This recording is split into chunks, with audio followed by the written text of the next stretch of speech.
বাবু দেখ, তাহলে আমরা সেকেন্ড পার্টে দেখি। তাহলে ফার্স্ট পার্টে কি দেখলাম, এই যে আমাদের ব্যানিশ ডিউক ওয়াজ মানে এখন আছে কোথায়, ফরেস্ট অফ আর্ডেনে। এবার দেখ, the banish duke had a daughter name Rosalie. তো ব্যানিশ ডিউকের কি মেয়ে রয়েছে, মেয়ের নাম কি রোজালিন। তো দেখো, banish duke had a daughter name Rosalyn and like her father she was also thrown out to the of the dukedom। তাহলে অবভিয়াসলি দেখো, যে ডিউক রয়েছে মানে লফুল ডিউককে যদি তাড়িয়ে দেওয়া হয়, তাহলে আর তার মেয়েকে কি রেখে দেবে, মেয়েকেও তাড়িয়ে দেওয়া হয়েছিল। বাট কিন্তু she still remained in the palace being the companion of Celia, the present duke's daughter। কিন্তু দেখ, but still she remained in the palace being the companion of the Celia। মানে কি কম্পেনিয়ন, মানে কি সঙ্গী বা সাথী। তো কিন্তু হচ্ছে সিলিয়া হচ্ছে কি আমাদের যে প্রেজেন্ট ডিউক রয়েছে মানে আনলফুল ডিউকের মেয়ে। তো আনলফুল ডিউকের যে মেয়ে রয়েছে তার সঙ্গে রোজালিন্ডের এই দুই বোনের মধ্যে সম্পর্ক খুব ভালো। দ্যাটস ওয়াই সিলিয়া চেয়েছে যে না বাবা, তুমি দিদিকে জঙ্গলে পাঠাবে না। তো মেয়ের কথা শুনে আমাদের যে আনলফুল ডিউক উজাপার রয়েছে সে কি করেছে, তাকে প্যালেসে রাজপ্রাসাদে রেখে দিয়েছে। দ্য ডিসকর্ড মানে হচ্ছে শত্রুতার সম্পর্ক বা খারাপ সম্পর্ক, ঠিক আছে। The discord between duke and his brother did not at all affect the relationship between two cousin sister. যে দুই ভাইয়ের মধ্যে, লফুল আর আনলফুল ডিউকের মধ্যে এই যে খারাপ সম্পর্ক, এই খারাপ সম্পর্কটা দুই ভাইয়ের মধ্যে হলো, সেই প্রভাবটা বোনেদের মধ্যে পড়েনি। মানে দুই বোনের নাম কি বাবা, একজনের নাম দেখো রোজালিন আর একটার নাম কি সিলিয়া, নাম দুটো মনে রাখতে হবে। তাহলে দুই বোনের মধ্যে কোনো খারাপ প্রভাব পড়েনি। তো দেখ, in fact Celia tried to comfort Rosalind whenever she became sad thinking of her father। আর সিলিয়াও কি করতো, সবসময় চেষ্টা করতো যাতে রোজালিনকে একটু আনন্দে রাখা যায়। যখনই রোজালিন্ডের কি হতো, তার বাবার কথা মনে পড়তো, সিলিয়া টুক করে কি করতো, বিভিন্ন মানে আনন্দ করার চেষ্টা করতো, এখানে ওখানে যাওয়া, এটা ওটা খাওয়া, ঘোরাফেরা, এগুলো করার চেষ্টা করতো যাতে অ্যাটলিস্ট রোজালিন্ডের মনে কোনো দুঃখ না হয়, ঠিক আছে। তো দেখ one day when Celia was talking to Rosalind, তো একদিন সিলিয়া রোজালিন দুই বোন, তারা দুজন কি করছে, কথা বলছে, talking to Rosalyn in her usual kind manner, মানে প্রত্যেকদিন তারা যেরকম নর্মালি কথা বলে সেরকম কথা বলছে। A messenger came with the news that there would be a wrestling match and they could go and watch that if they so wanted। এবার দেখ, এই মেসেঞ্জার যে একজন বার্তাবাহক এসে তাদের জানালো কি, কেম উইথ দ্য নিউজ, এই নিউজ খবর নিয়ে এলো, there would be a wrestling match, যে একটা মল্লযুদ্ধ রেসলিং ম্যাচ দেখেছো তো, ডাব্লিউডাব্লিউ হয়, দেখোনি, দেখেছো তো, যে ডাব্লিউডাব্লিউ ডিসুম হয়। তো মেসেঞ্জার এসে বললো যে ডাব্লিউডাব্লিউ মানে এই রেসলিং ম্যাচ হবে, and they could go and watch that if they so wanted. আর রাজকুমারীরা কি করতে চায়, যদি তারা মনে করে চায় যে রেসলিং ম্যাচ দেখতে যাবে, তাহলে দেখতে যেতে পারে। Celia agreed to go thinking that it would amuse Rosalind. তাহলে সিলিয়া ভাবলো কি, আমার যাওয়া উচিত, কেন কি দিদির ভালো লাগবে, দিদি বাড়িতে বসে বসে বাবার কথা ভাবে, দুঃখ পায়, রেসলিং ম্যাচ দেখলে একটু ভালো লাগবে। ডিউরিং দোজ টাইমস, আর এই সময় wrestling matches were viewed by noble ladies and princess being a favorite sports of princess। তো রাজকুমারদের যেহেতু এই রেসলিং ম্যাচ খুব ফেভারিট একটা খেলা ছিল, তাদের খুব পছন্দের একটা খেলা হওয়ার কারণে সে সময় নোবেল লেডিস মানে হচ্ছে গিয়ে রাজ পরিবারের মহিলা এবং রাজকুমারীরা তারাও কি করতো, এই খেলাটা দেখতে যেত, ঠিক আছে। রোমের ওই থিয়েটার দেখেছো তো, এমপি থিয়েটার ছিল, সেখানে কি হতো, গ্ল্যাডিয়েটার্সদের নিয়ে আসা হতো। হ্যাঁ, তো অবভিয়াসলি এই গ্ল্যাডিয়েটরদের কি হতো বলতো, যে যতক্ষণ না পর্যন্ত এই যে কৃতদাস যারা রয়েছে তারা একজন মারা যাচ্ছে ততক্ষণ লড়াইটা চলতো। এরকম হতো 10 জন 12 জন কৃতদাস মিলে একসঙ্গে একে অপরকে মারছে, কে মানে ততক্ষণ খেলা চলতো যতক্ষণ একজন বেঁচে না থাকে, তাই তো, এরকম ভাবে খেলা চলতো। তো দেখ, but they but here they thought that they would face a tragedy as a practiced wrestler was to fight an inexperienced young man. এবার তারা এখানে দেখতে পাচ্ছে একটা ট্র্যাজেডি ঘটতে চলেছে। ট্র্যাজেডি মানে কি? একটা দুঃখের ঘটনা ঘটতে চলেছে। এবার এই দুঃখের ঘটনাটা কি? দেখ হচ্ছে গিয়ে here they thought that would face a tragedy as a practiced wrestler who to fight an inexperienced one. যে এই রেসলিং ম্যাচটা কিরকম হচ্ছে, একজন প্র্যাকটিস রেসলার রয়েছে। প্র্যাকটিস রেসলার মানে কি? যে অবভিয়াসলি ভালো রেসলিং জানে, মানে সে হচ্ছে কি তার সঙ্গে কি হবে, একজন অ্যামেচারিস যে রয়েছে, মানে অ্যামেচারিস মানে হচ্ছে ইনএক্সপিরিয়েন্স ইয়ং ম্যান, মানে শিক্ষানবিশ একজনের লড়াই হবে। তার বুঝতেই পারছো যে প্র্যাকটিস রেসলার সে জিতে যাবে, আর যে অতটা প্র্যাকটিস নয়, যে একদম আনকোরা, সে কি করবে? সে জিততে পারবে? হেরে যাবে। তাহলে অবভিয়াসলি বোঝাই যাচ্ছে এই যে মানে ম্যাচটা রয়েছে, মানে ম্যাচটা কিরকম, সেটা হচ্ছে একটা আনইভেন ম্যাচ, সমানে সমানে লড়াই হচ্ছে না। ইনফ্যাক্ট কি ওই যে ইনএক্সপিরিয়েন্স ইয়ং ম্যান, সে মানে যদি খুব খারাপ অবস্থা হয় তাহলে সে মরেও যেতে পারে।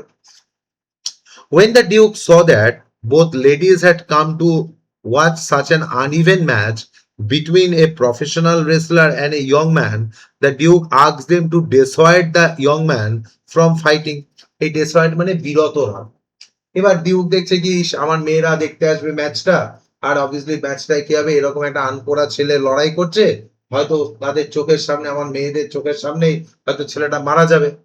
তো এরকম মানে এরকম একটা বিভৎস দৃশ্য আমার মেয়েরা কেন দেখবে? তো ডিউক বলেছে, মেয়েদের বলেছে, যাও তোমরা গিয়ে একটু ছেলেটাকে বোঝাও যে ও যেন এই লড়াইটা না লড়ে, মানে হচ্ছে গিয়ে বিরত থাকা। At first Celia tried to resist the youth from taking up such an unequal challenge, এবং প্রথমে কি করেছে, সিলিয়া গেছে রেজিস্ট মানে ওকে বাধা দিতে গেছে, বলছে দেখো এরকম একটা আনইকুয়াল চ্যালেঞ্জ তুমি লড়ো না, তার কারণ তোমার এগেনস্টে যে রয়েছে সে একজন প্র্যাকটিস রেসলার, যে সে খুব ভালো যোদ্ধা, তাহলে তুমি যদি তার এগেনস্টে লড়ো তাহলে তুমি কি হবে, মারা যেতে পারো। দেন Rosalyn by her kind words tried to change his mind from ensuring fight. আর তারপর রোজালিন কি করছে, তার যে কাইন্ড ওয়ার্ড মানে খুব মানে দয়ালু কথার মাধ্যমে রোজালিন বোঝানোর চেষ্টা করছে যে দেখো তোমার এই লড়াইটা লড়া উচিত নয়, ঠিক আছে। বাট এবার আমাদের স্টোরি শুরু হচ্ছে, মন দিয়ে দেখবে। But after hearing the entities of the ladies, এই দুই সুন্দরী মহিলার এই এন্টিটিস মানে প্রস্তাব, এইবার প্রস্তাব, দুই সুন্দরী মহিলা এসে, রাজকুমারীরা এসে বলছে তুমি লড়াই করো না। এই প্রস্তাব শুনে the youth become all the more determined to prove his valor in front of the fair ladies.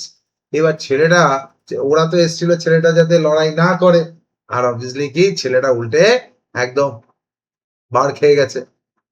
তো এবার সে বলছে আরো বেশি মোর ডিটারমাইন্ড, আরো দৃঢ় প্রতিজ্ঞ হয়েছে, বলছে আমি এবার লড়াই করেই ছাড়বো, দেখি আমায় কে বাঁচায়, মানে সরি, দেখি আমায় কে হারায়। To prove his ভ্যালর in front of the fair ladies, এই ভ্যালর মিনস হচ্ছে গিয়ে সে তার এই যে মানে শৌর্য রয়েছে, তার যে বীরত্ব রয়েছে, সেটা প্রমাণ করতে চাইছে কারদের সামনে, এই সুন্দরী মহিলাদের সামনে। বুঝতে পারছো তো, স্বাভাবিক বিষয়। তুমি করেছো কোনোদিন? এই জন্যই, ঠিক আছে তো। যাই হোক দেখো, হি refuse to listen them, he refused to listen them, but he said in such a graceful manner. আর আমাদের এই যে ছেলেটি রয়েছে, সে রিফিউজ টু লিসেন দেম, বলো আমি আপনাদের কথা শুনবো না, কিন্তু গ্রেসফুল ম্যানার, যেহেতু তারা রাজকুমারী তাদের সঙ্গে খুব ভদ্রভাবেই ব্যবহার করলো।